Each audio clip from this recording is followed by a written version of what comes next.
et bienvenue à Citation édictant de Mu, ma petite philosophie à méditer. La citation d'aujourd'hui est « L'ombre est une partie de lumière qu'il faut juste éclairer ». Je vous emmène à présent en Lorraine, en Meurthe-et-Moselle, à Pont-à-Mousson. Pont-à-Mousson est situé à mi-chemin entre Nancy et Metz, au pied de la butte de Mousson, ancienne place forte des comtes et des ducs de Bar. Vous êtes prêts pour la balade? Allez, suivez-moi.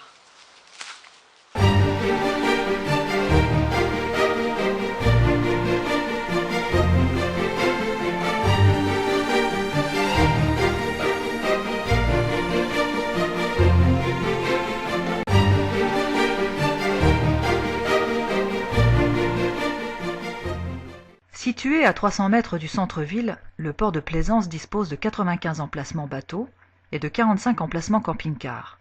Sur place, les plaisanciers peuvent être raccordés au réseau d'eau potable et d'électricité.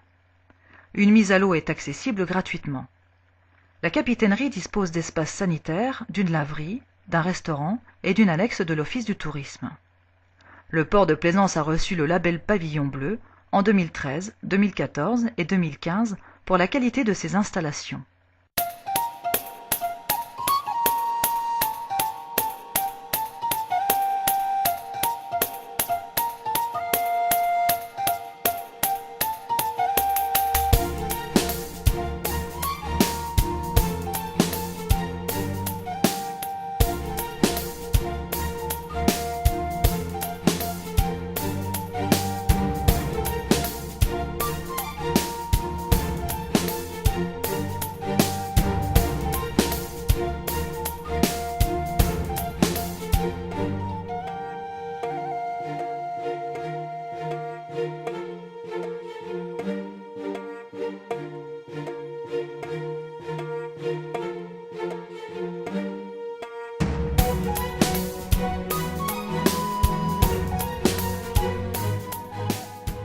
Au XVIIe siècle, l'université de Pont-à-Mousson se développa rapidement pour compter jusqu'à 2100 étudiants.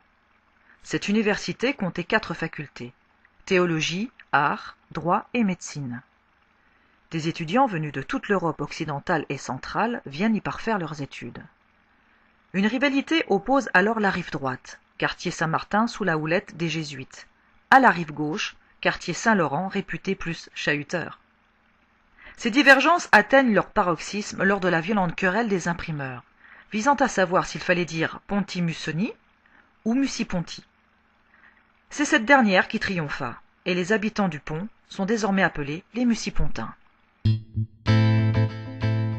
C'est le pont, démoli par les Allemands en 1940, remplacé par une passerelle, puis redémoli en 1944, qui donne le nom à cette ville.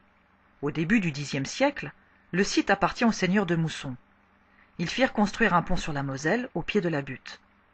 Le pont était l'un des rares sur la Moselle entre l'évêché de Toul, de Nancy et de Metz. À partir de 1230, une ville s'y implante. Cette ville prend alors le nom de la colline de Mousson et de son pont si important pour les échanges.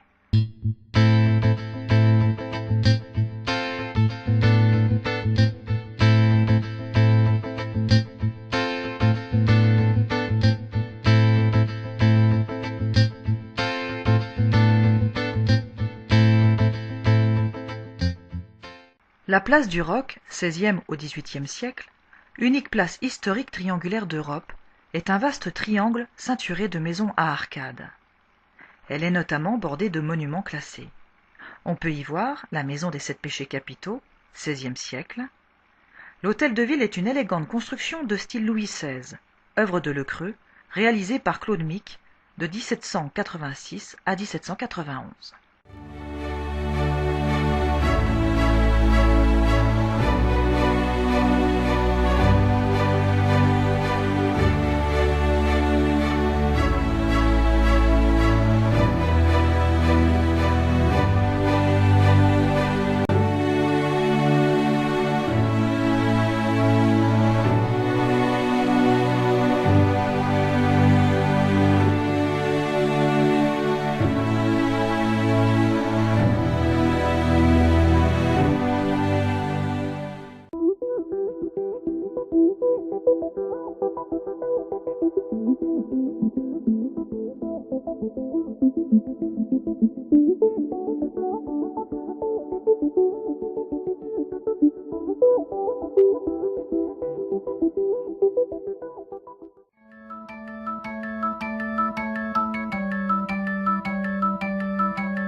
Le musée, au fil du papier, retrace toute l'histoire de la ville et présente notamment une large collection de meubles et objets d'art en papier mâché.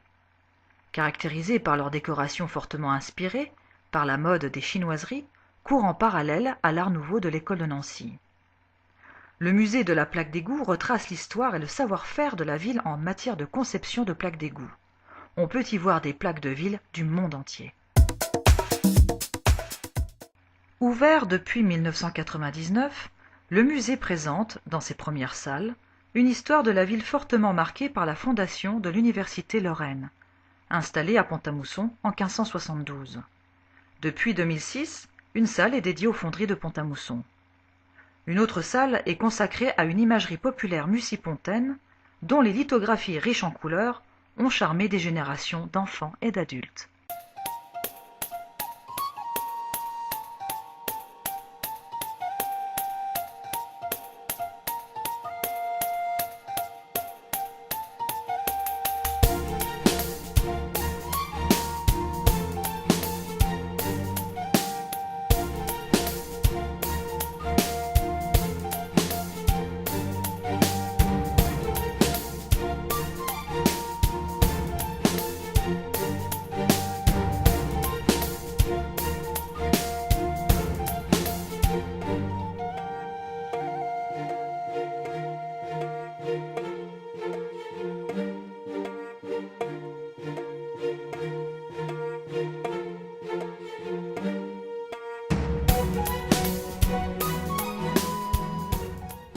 L'abbaye, telle qu'on la connaît aujourd'hui, a été édifiée dès 1705 sous le règne du duc Léopold Ier de Lorraine par l'architecte d'inspiration classique Thomas Mordillac qui en posa la première pierre. En Lorraine, la vie religieuse et intellectuelle est très intense. À la mort du duc Stanislas en 1766, l'édit royal qui rattache le duché à la France supprime la Compagnie de Jésus. C'est le déclin de la plupart des communautés religieuses de la ville. Peu après, la Révolution provoque la fermeture de tous les couvents de la cité. Seule, ou presque, l'abbaye des Prémontrés survit. La Lorraine et le Barrois devenus français en 1768, l'université fut transférée par Louis XV à Nancy, aux grandes dames des Mucipontins. La ville ne conserva qu'un collège et une école militaire de renom. Pont-à-Mousson continue cependant de rayonner dans les arts à travers une imagerie réputée qui a rivalisé longtemps avec celle d'Épinal. Une fabrique de papier mâché contribua également au développement culturel de la cité.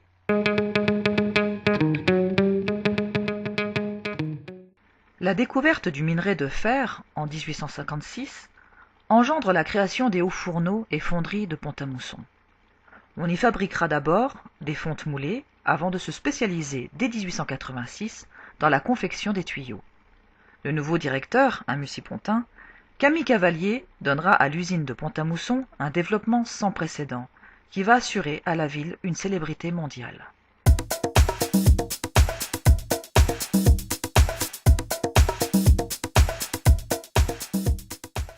L'entreprise Saint-Gobain, maintenant dans l'activité Saint-Gobain Canalisation, fabrique des canalisations en fonte, qui équipent de nombreux réseaux d'eau, notamment d'égouts en France. Elle est d'ailleurs célèbre dans le monde entier pour ses plaques d'égout, qui ne représentent pourtant qu'une petite partie de sa production.